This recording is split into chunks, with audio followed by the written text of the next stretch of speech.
aggregation and historical data. A chart is a representation of the information regarding exchanges on a particular market. These information can be given in different time frames, first of all, days, weeks, months, minutes, or seconds, or in volume-based candles in ticks, volume, span in points, percentage, or Renko.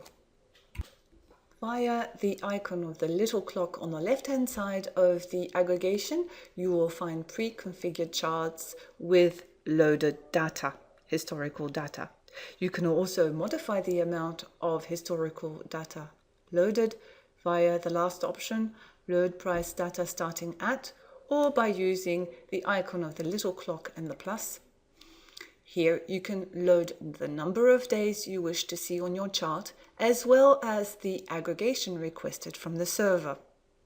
Please note that the aggregation loaded from the server for a chart in 5 minutes must be of 5 minutes or less.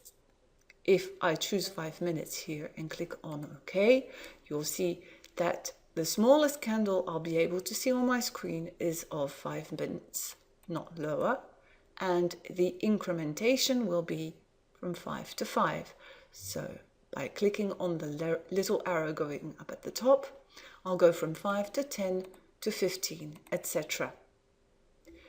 If I choose an aggregation in 60 minutes, then the smallest candle will be of 60 minutes and going up.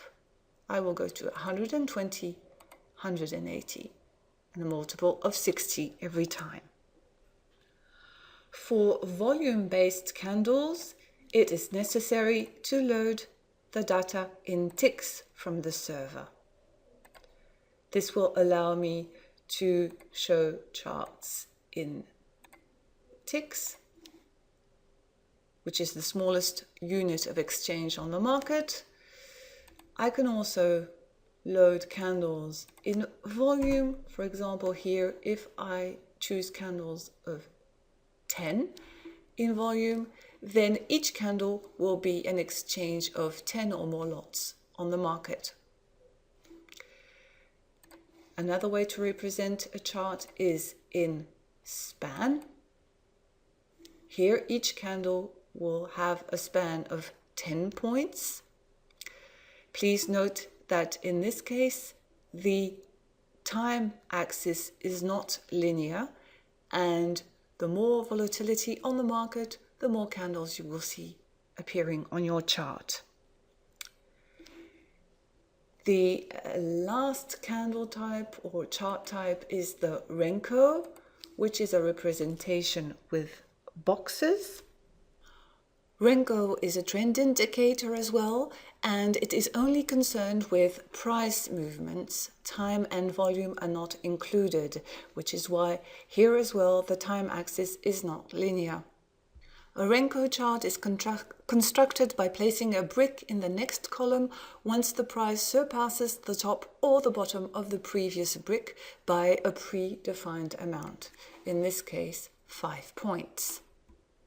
You will see a white brick when the direction of the trend is up and a red brick when the trend is down. Please note once again that for volume-based candles, it is necessary to load data in ticks, and that in ticks you will have less historical data than in higher aggregations.